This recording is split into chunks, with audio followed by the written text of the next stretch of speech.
अस्सलामुअलैकुम मेरे प्यारे दोस्तों भाइयों, क्या हाल है।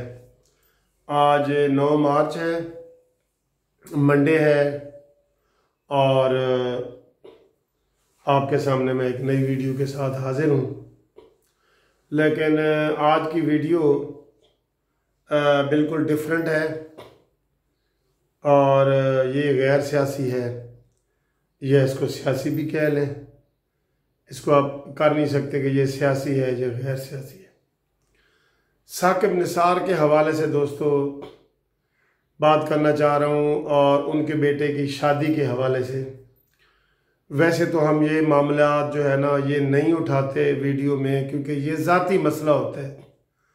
किसी की ज़ात का मसला है कि उसने शादी कहाँ की, कैसे की। तो लेकिन अब मैं इसके लिए इसलिए बात कर रहा हूँ कि इस शादी के हवाले से इस्लामाबाद हाई कोर्ट में एक रिट पिटीशन दाखिल हो गई है। इसलिए मैं आपसे ये इसके ऊपर जो है ना वो बात करना चाह रहा हूँ। दोस्तों, ये मेरे ख्याल है पाकिस्तान की पहली शादी होगी कि जिसके ऊपर बाकायदा एक रिट पिटीशन फाइल हुई है। और इस हवाले से मैं एक आयत से जो है ना वो आगाज़ करना चाहता हूँ कि व तो इज़्ज़ु मन तशा व तो ज़िल्लु मन तशा। दोस्तों, जो साकिब निसार साहब ने जब वो चीफ जस्टिस बने तो उसने सारे मसनूई हवालों से अपनी इज्जत को बढ़ाने की कोशिश की।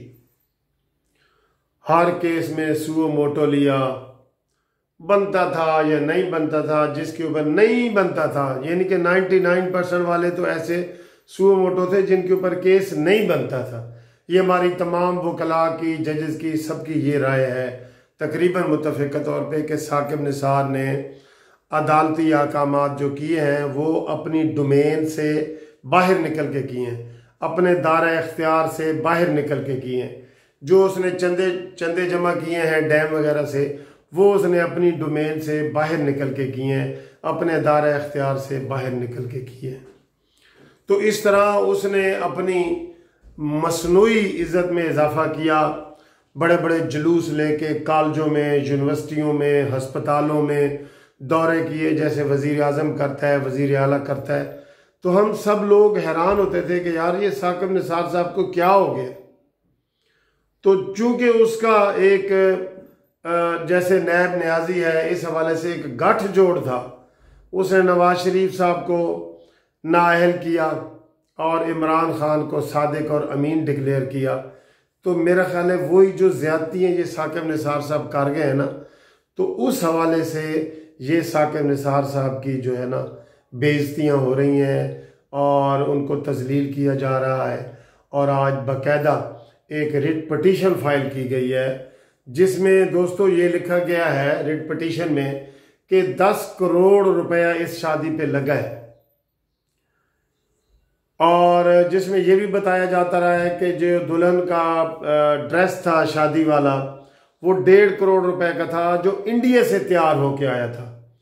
अब इसकी क्या सच्चाई है, क्या उसमें झूठ है, ये तो बाद में पता चलेगा। लेकिन अदालत में आना, एक शख्स के ने अदालत में केस कर दिया है और उसने ये इल्ज़ाम लगाया है कि जी 1.5 करोड़ रुपए का जोड़ा था और 10 करोड़ रुपया शादी पे लगा है।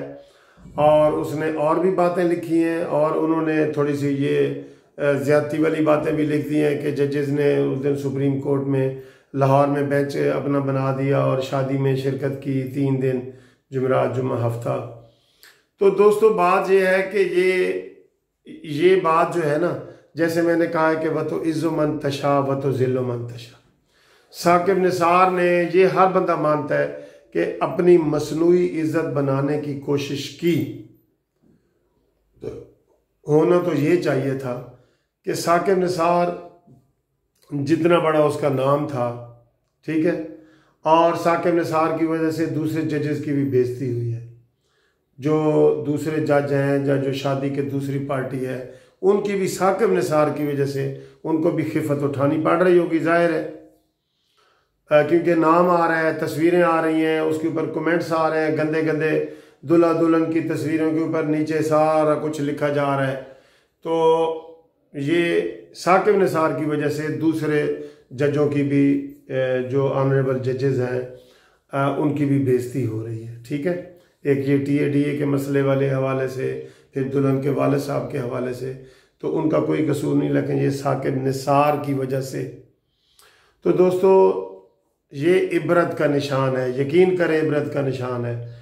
और मैं ये कहूँगा कि साकिब निसार साहब ने अगर बदनीयती से फैसले किए हैं, एक फैसला तो डैम वाला तो मैं अपना ज़ाती तौर पे आपको बता सकता हूँ ना, कि मैंने वो केस किया हुआ था जस्टिस पार्टी की तरफ से, कालाबाग डैम का केस जो लाहौर हाई कोर्ट में जस्टिस उमर बतियाल ने हमारे हक में कर दिया था कि कालाबाग डैम बनना चाहिए, जिसमें मैं था, AK डोगर साहब थे, अजहर सदीक साहब थे, हम सब ने मिल के ये केस किया था। तो जब वो केस लगा सुप्रीम कोर्ट में, तो केस वो कालाबाग डैम का था। उसके ऊपर कालाबाग डैम के ऊपर मलक रियाज बैरिया टाउन को बुलाया गया। कालाबाग डैम के हवाले से शमसुल हक जो साबिक चेयरमैन है वापडा के, उनको बुलाया गया, उनकी राय ली गई। लेकिन जब दोस्तों फैसला आया ना, अब देखें ना कितनी ट्विस्ट वाली बात है कि केस आपके सामने कालाबाग डैम का है, और फैसला जब आता है तो आप उसको मेहमद डैम और भाषा डैम के हवाले से बात कर देते हैं। ये कहीं का इंसाफ नहीं है। हम नहीं बोल सकते थे, ठीक है, क्योंकि चीफ जस्टिस ने और फुल बेंच ने ये सारा कुछ किया। तो इस तरह की ये बदनीयती होती है, ये बददियानती होती है कि आपके केस आपके पास मुनसिफ का है और आप उसको फैसला असलम के हक में कर देते हैं, जो फरीक भी नहीं है। तो इसी तरह उन्होंने अपनी डोमेन से बाहर बड़े बड़े काम किए हैं। साकिब निसार ने बड़े बड़े जुलूस लेके, आज तक कोई चीफ जस्टिस ने ऐसे काम नहीं किए, तो वही उनको सज़ा मिल रही है। और अब एक पटिशन दायर हो गई है। अब हमें लोग फ़ोन कर रहे हैं, हमें मजाक में फ़ोन कर रहे हैं या वैसे मैसेज कर रहे हैं कि सर जी ये जो साकिब निसार के बेटे की शादी हुई है ना, इसमें 10 रुपए मैंने भी दिए थे, वो डैम के हवाले से 10-10 रुपए हमने भी दिए थे। तो काश यही होता कि साकिब निसार साहब एक जो है सादा तरीके से अपनी मिसाल लोगों को पेश करते और पैसे का शो ना करते शादी पे, ठीक है, तो आराम से करते तो ठीक है। अब उनकी इज्जत में जो है वो कमी हो रही है, इसलिए मैंने वो आयत पढ़ी है, व तो इज़्ज़ो मन तशा व तो ज़िल्लो मन तशा। तो अब ये देखे रिट पटिशन में क्या होता है, खारिज होगी। लेकिन बहरहाल इतनी भी किसी की जुर्रत कि जिसने एक ज़ाती मसले को एक रिट में शामिल किया है, इसलिए आज हम इसके ऊपर बात कर रहे हैं तफसील से कि ये चूँकि अब कोर्ट में मसला आ गया है कि जी 10 करोड़ रुपए शादी पे लगा है, इसलिए आज इसका आपके सामने ये वीडियो बयान की है।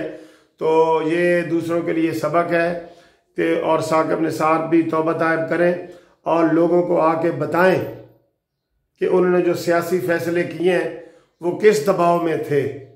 हकीकत बताएं लोगों को, किसको नाअहल किया और किसको सादिक और अमीन किया। क्या ये ऐसे फैसले होने चाहिए थे? जो भाषा डैम का फैसला किया गया, ये किस तरह का किया गया?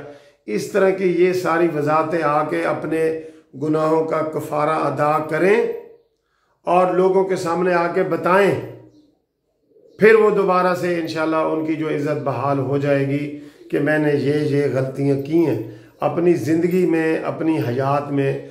अगर कोई अल्लाह ताला से माफ़ी मांग लेता है या गलतियां जो हुई हैं उसकी तलाफ़ी कर देता है और वो इतराफ़ करके या बता के, तो मेरे ख्याल में ये उसको जो है ना उसको गुनाहों की माफ़ी मिल जाती है।